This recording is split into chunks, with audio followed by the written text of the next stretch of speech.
આ વિચારો ઝૂંપડીએ લઈ જાય છે, ત્યારે આપણો આ ધ્યેય સાકારિત થતો હોય.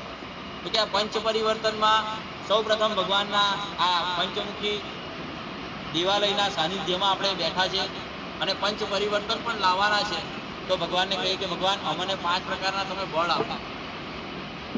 તો કે 5 પ્રકારના બળમાં પહેલી વાત છે કે ભાઈ સામાજિક સમરસતા.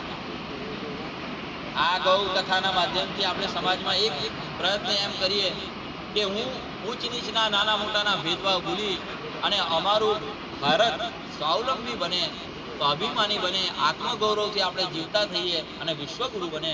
માટે સૌથી પહેલો ભાવ છે કે અમે સામાજિક સમરસતા લાવીશું. બીજો ભાવ છે સ્વદેશી. તો કે સ્વાવલંબન માટે સૌથી શ્રેષ્ઠ વાત છે કે સ્વદેશી. ગૌ માતા આપણને શું નથી આપતી? આપણે જોઈએ છે કે પંચગવ્ય સ્ટોલ લાગ્યો છે. ગાયના ગૌમૂત્રથી આપણે અર્ક બનાવીએ છીએ, દવા બનાવીએ છીએ, દંતમંજન બનાવીએ છીએ, ધૂપ બનાવીએ છીએ, ઘી બનાવીએ છીએ. શું નથી મળતું આપણને? તો કે સ્વભોજન, સ્વભજન, સ્વભાષા, સ્વભૂષા અને ભારતનું ભ્રમણ, સ્વભ્રમણ અને સ્વભુવન. તો કે આ રીતે ભાવ પ્રગટ કરીએ તો સાચા અર્થમાં બીજો પરિવર્તન તો કે આ સમાજમાં આવશે. તો સરસ નંદનવન આપણું આ રાષ્ટ્ર બનશે. ત્રીજું પરિવર્તન છે કે પર્યાવરણ.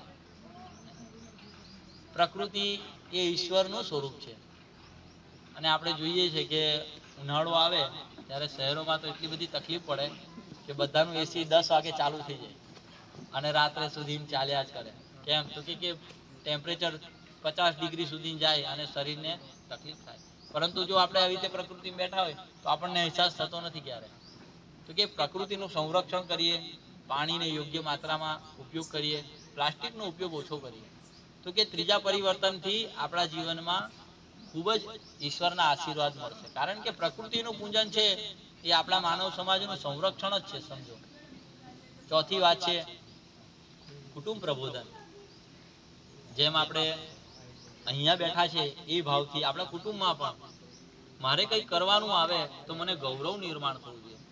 મને એવું એમ થવું જોઈએ કે મારા કુટુંબ માટે મારે કંઈક કરવાનું આવ્યું તો કે અહોભાગ્ય છે મારું કે મારા પરિવાર માટે મારે કરવામાં. આજે આપણે જોઈએ છે તો કે સંયુક્ત પરિવાર પહેલા હતા, પરંતુ આ 2-3 દાયકાથી આપણે જોઈએ છે કે સંયુક્ત પરિવારની ભાવના ધીરે ધીરે વિસરાતી જાય છે. પરંતુ ફરીથી આપણે નિર્માણ કરીએ કે વિભક્ત કુટુંબ ન કરીએ.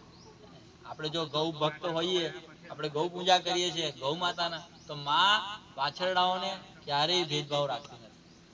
હમણાં તો અમારે એક જગ્યાએ જવાનું થયું અને એવું હતું કે ગૌશાળા હતી, પરંતુ ત્યાં બાજુમાં એક નાનું પાડી વાઈ હતી, એટલે એને ચરાવવા લઈ ગયા હશે ગોપાલક જે હશે તે.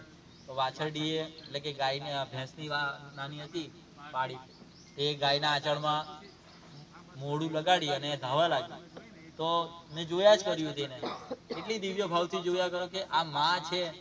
બીજી કોઈ ગૌ હોય તો એ મારે, આવા નહીં દે, પોતાના વાછરડા સિવાય એ ધાવા ન દે કોઈ. પરંતુ એને એ ધાવતું ગયું ને પાછી વાલ કરે છે. એ જોતી નથી કે આ મારું સંતાન છે કે નહીં. તો આટલો કરુણામય ભાવ તેના જીવનમાં છે. તો આપણે જ્યારે આ ગૌ માતાનું પૂજન કરીએ, ગૌ દુગ્ધનું સેવન કરીએ, તો આપણને આપણા કુટુંબ પ્રબોધન માટે આ ભાવ નિર્માણ થયો કે હું રહું, મારા કુટુંબ સાથે રહું, મારા સમાજ સાથે રહું, મારા રાષ્ટ્ર સાથે એક પરિવારની ભાવનાથી રહું. તો કે આ ચોથી વાત છે. અને પાંચમી વાત છે કે પંચમુખી હનુમાનજીના સાનિધ્યમાં છે તો 5 સ્વરૂપ એમના છે. તો આપણે પણ આપણા 5 સ્વરૂપમાં સ્વભાવમાં પરિવર્તન લાવીએ કે ભાઈ ભારતીય નાગરિક તરીકેના પરમ કર્તવ્યનું પાલન કરીએ. જો આપણે સહજતાથી આ 5 પરિવર્તનો લાવવાનો પ્રયત્ન આપણા કુટુંબથી, આપણા પરિવારથી, આપણા સમાજથી અથવા તો હું મારા સ્વયંથી શરૂઆત કરું તો એ ક્ષણ દૂર નથી જે આપણે કહેતા હતા કે ભાઈ રામ રાજ્ય ને પ્રજા સુધી. રામકાળ ફરીથી નિર્માણ થવાનો છે. પ્રયત્ન હશે તો થશે. જેણે રામનું કામ કર્યું છે ને, રામનું નામ લીધું છે ને, તેમનો સમાજ હોય કે રાષ્ટ્ર હોય, તેનું ચિત્ર બદલાયું છે, તેના જીવન બદલાયા છે. તો આજના આધાર સ્વરૂપ આપણે પ્રાર્થના કરીએ ભગવાનને કે ભગવાન આ રીતનું અમારું જીવન બને પંચ પરિવર્તન દ્વારા.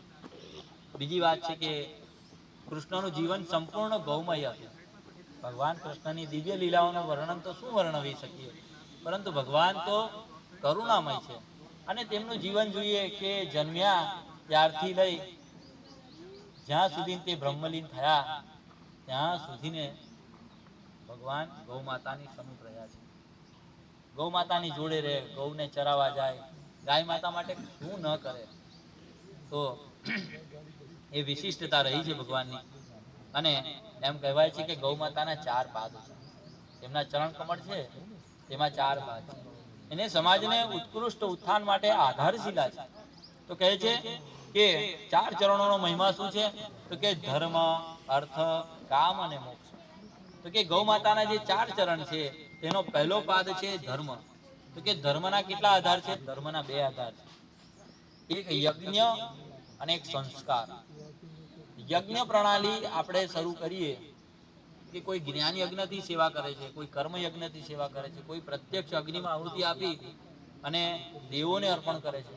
તો કે આપણે ત્યાં ચાલે છે કે ભાઈ વૈશ્વદેવ અગ્નિહોત્ર યજ્ઞ. સવારે આપણે ત્યાં હોઈએ તો ગાયના છાણા લઈએ, ઘી છે, ચોખા છે મૂકી અને 17 આહુતિ છે.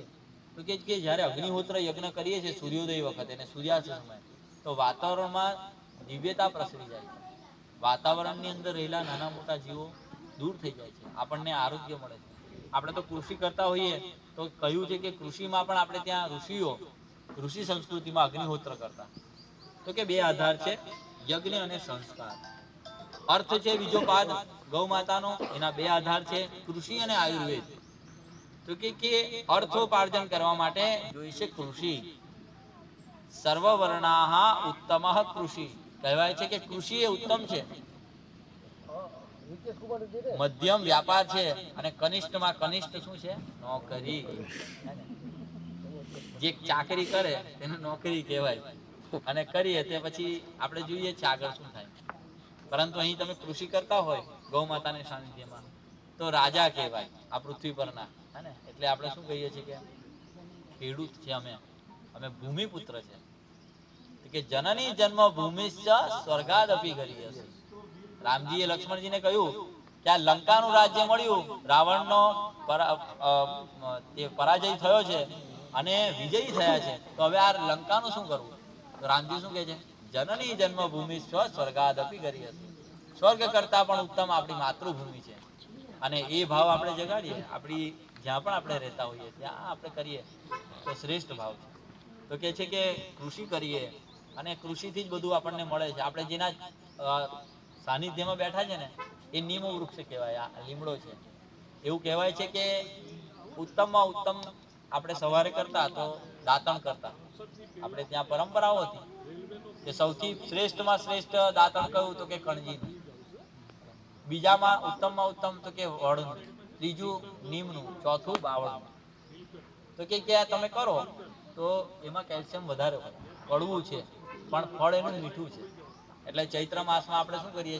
લીમડાનો રસ પીએ અને આખું વર્ષ તેનું ફળ મીઠું મળે. મીઠું એટલે આરોગ્ય રહે આપણું સારું, નિરોગી રહે, સ્વસ્થ રહીએ.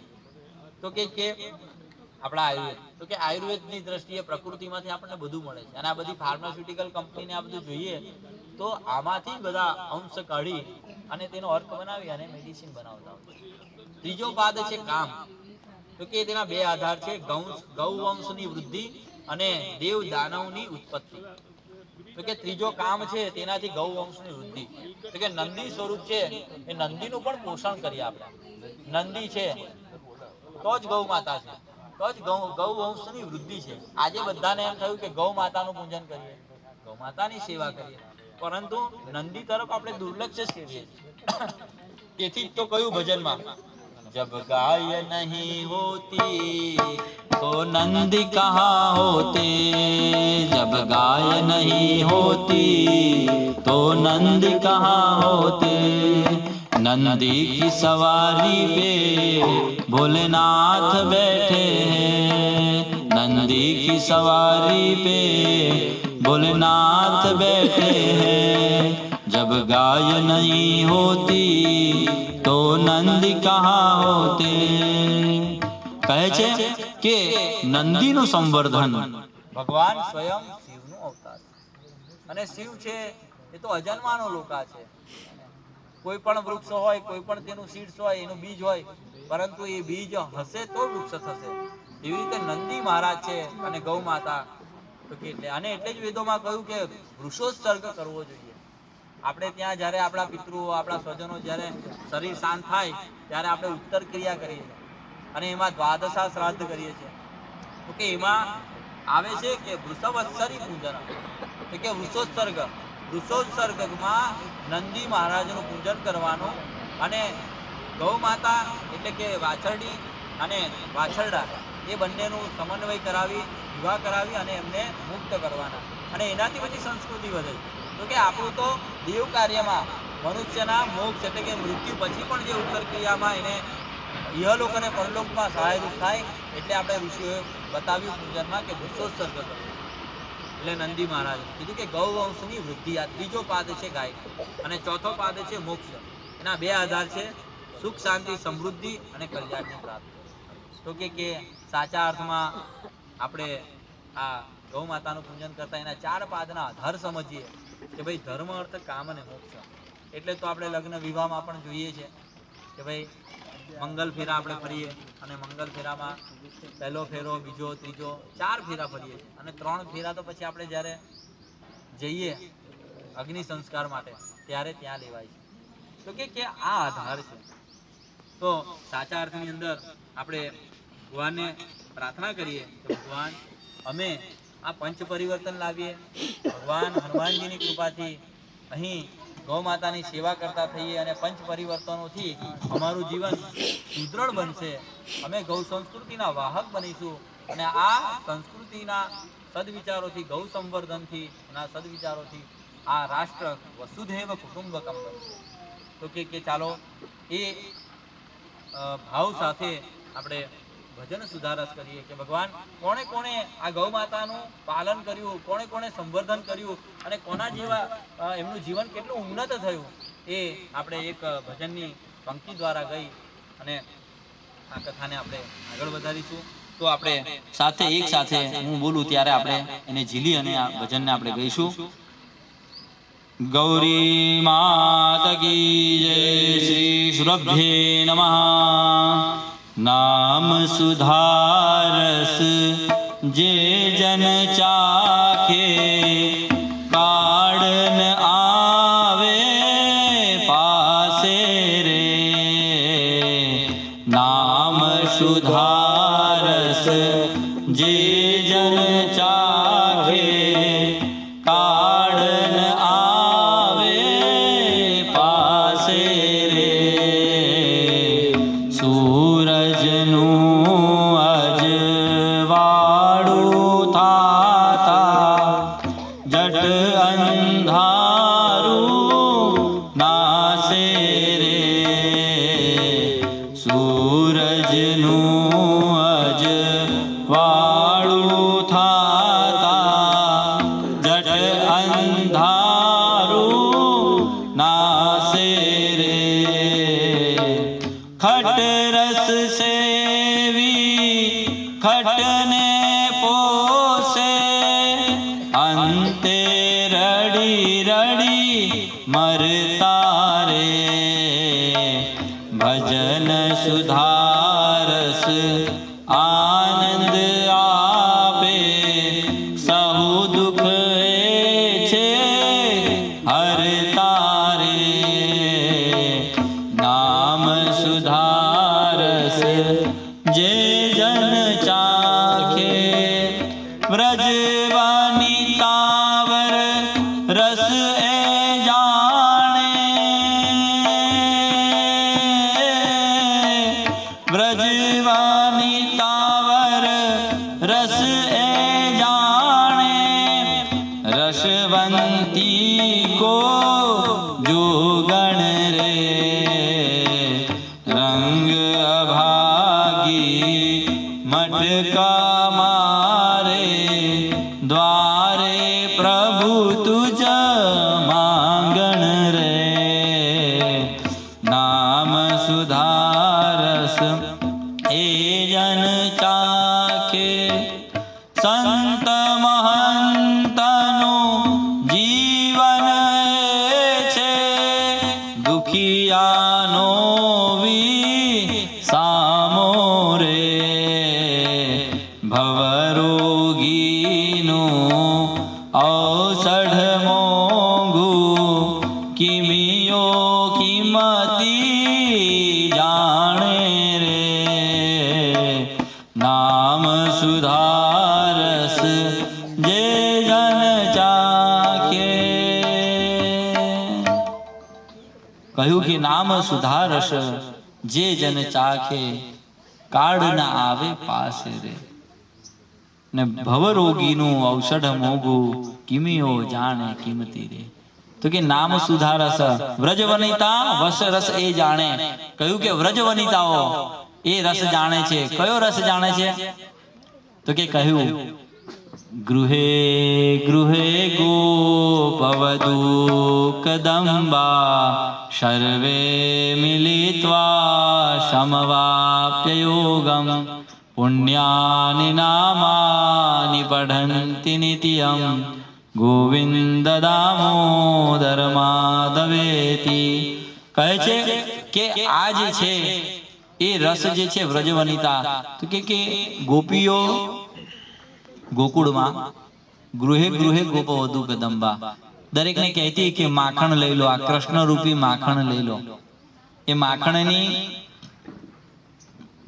જે મોહકતા હતી, માખણની જે દિવ્યતા હતી, તેની પાછળ જ બધા રહસ્યો છુપાયેલા હતા કે કૃષ્ણ રૂપી માખણ લેશો અને આ ગૌ સંસ્કૃતિ રૂપી માખણમાંથી જે કંઈ પણ આપણને મળે છે એ બધું લેશો તો તમારું જીવન ઉન્નત બનશે, તમારું જીવન દેવી બનશે.